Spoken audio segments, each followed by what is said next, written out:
एक आम घरेलू औरत से ताकत के ईवानों तक रसाई हासिल करने वाली अकलीम अख्तर, अलमरूफ जनरल रानी और साबिक फौजी डिक्टेटर जनरल याहिया खान के मुआशके की कहानियां जुबान ज़दे आम हैं। लेकिन जब हमुदुर रहमान कमीशन ने जनरल याहिया से बाज़पुर्स की तो याहिया खान ने यू टर्न लेते हुए जनरल रानी को अपनी बहन करार दे दिया और तारीख को शर्मिंदा कर दिया। जनरल रानी के नाम से मशहूर बेगम इकलीम अख्तर मरूफ खातून सहाफ़ी अरूसा आलम की माँ और गुलकार फ़ख्र आलम की नानी थी। अरूसा आलम ने 10 बरस पहले भारतीय पंजाब के वज़ीर आला कैप्टन रिटायर्ड अमरिंदर सिंह से शादी कर ली थी और इंडिया मुंतकिल हो गई थी। जनरल रानी का इंतकाल 1 जुलाई सन 2002 को लाहौर में हुआ। ताहम पाकिस्तान की सियासी तारीख में आज भी इनका नाम कई हवालों से जिंदा है। ये इकलीम अख्तर रानी कौन थी और इन्हें पाकिस्तान की ताकतवर तरीन ख़वातीन में से एक क्यों कहा जाता है? हालांकि ना तो वो कोई सियासतदान थी और ना ही किसी नवाबी या जागीरदार खानवादे से इनका ताल्लुक था और ना ही इनका वास्ता अदब या शो बिजनेस से था। इस पुरस्कार किरदार का असल नाम तो इकलीम अख्तर रानी था, लेकिन वो मुल्क के गोशे गोशे में जनरल रानी के नाम से मशहूर हुई। एक ज़माने में इनके मकाम व मर्तबे का अंदाज़ा इस बात से लगाया जा सकता है कि दिसंबर सन 1971 को जब पाकिस्तानी फ़ौज ने भारत के सामने हथियार डाले तो उसके चंद रोज़ बाद जनरल रानी को गुजरात में इनके घर में नज़रबंद करके बाहर पुलिस का कड़ा पहरा लगा दिया गया और साथ ही इनका फ़ोन भी काट दिया गया। नज़रबंदी के हुक्म में इन्हें तनबीह की गई कि वो कोई ऐसा बयान नहीं देंगी जो पाकिस्तान की सालमियत और दिफा के मुनाफी हो। यहाँ सवाल पैदा होता है कि एक औरत जिसके पास कोई सियासी या फ़ौजी ओहदा नहीं था, उसका हुक्म मुल्क के सदर पर कैसे चलता था? उन्हें मुकामी अखबारात पाकिस्तान की मलिका क्यों लिखते थे और वो मुजरिमों को मुआफ़ी कैसे दिलवाया करती थी? और इससे बढ़कर वो मुल्क की सालमियत और दिफा के लिए इतनी ख़तरनाक कैसे समझी गई कि इन पर पहरा बिठा दिया गया? आइए जानते हैं।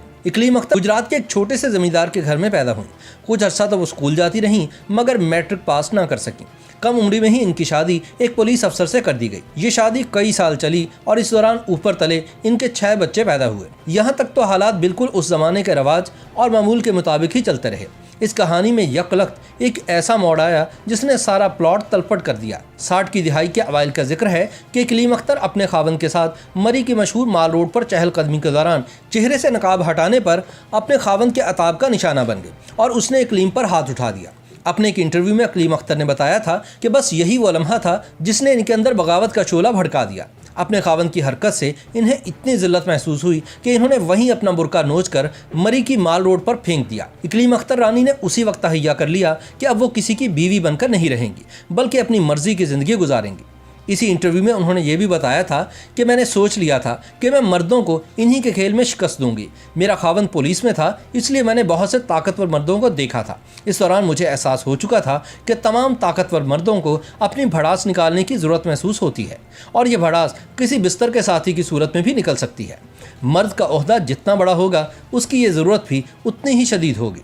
चंद बरस बाद इकलीम अख्तर ने मर्दों की यही ज़रूरत पूरी करने के लिए एक एजेंसी खोल ली जिसमें कई खूबरू लड़कियां इनके लिए काम करने लगीं, जिनमें फिल्मों की बाज़ नामवर फनकाराएं भी शामिल थीं। इस मकसद के लिए इकलीम अख्तर ने कराची या लाहौर जैसे बड़े शहरों की बजाय रावलपिंडी का इंतखाब किया। शायद इसकी वजह यह रही हो कि इन 2 शहरों में नेपियर रोड और हीरा मंडी की शक्ल में पहले ही मुकाबला बहुत सख्त था। वैसे भी रावलपिंडी फैसला साजों का शहर था और इकलीम अख्तर वहाँ ताल्लुकात बनाना चाहती थी। साबिक आईजी पंजाब सरदार चौधरी के मुताबिक जनरल याहिया खान और जनरल रानी की पहली मुलाकात सियालकोट में हुई थी, जहां इकलीम अख्तर उर्फ रानी कंबाइंड मिलिट्री हॉस्पिटल में ज़ेर इलाज थी। फिर इनकी मुलाकात रावलपिंडी में नाव नोश की एक महफिल में हुई और गोया चिंगारियां भड़क उठी। इसके बाद जनरल याहिया इकलीम अख्तर के यहाँ बाकायदगी से आने जाने लगे। हत्ता के सरदार चौधरी के बकौल सन 1965 की जंग में जब याहिया खान छम जोड़ियाँ सेक्टर के इंचार्ज थे, उस वक्त भी महाजराई से वक्त निकाल कर वो फौजी हेलीकॉप्टर में रानी के घर आया जाया करते थे। जनरल याहिया वहाँ घंटों गुजारते और ख़ुद को रिलैक्स करते। जल्द ही अयूब खान ने इक़्तिदार की बागें याहिया खान को सौंप दी और ख़ुद गोशाए आफियत में चले गए, जिसके बाद याहिया खान ने मुल्क में दूसरा मार्शल लॉ नाफिज कर दिया और मुल्क के स्याह सफ़ैद के मालिक बन गए। जनरल याहिया का सितारा बुलंद हुआ तो बेगम इकलीम के अख्तर भी ऊपर उठते चले गए। यही वो ज़माना है जब अखबारों में इनका तस्करा होने लगा। कहा जाता है कि जिस बड़ी शख्सियत को इकलीम अख्तर ने जनरल याहिया खान से मुतारिफ करवाया वो मैडम नूरजहाँ थी।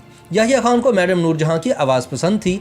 ये वही ज़माना है जब मशरक़ी पाकिस्तान में खाना जंगी जारी थी और मुल्क 2 हिस्सों में टूटने वाला था। जनरल याहिया खान के जवाल के बाद जनरल रानी का सितारा भी गहना गया और इन्हें कई महीनों तक नज़रबंद रखा गया। मशहूर वकील एसएम जफर ने इनका मुकदमा लड़ा और कोशिश करके इन्हें रिहा करवाने में कामयाब हो गए।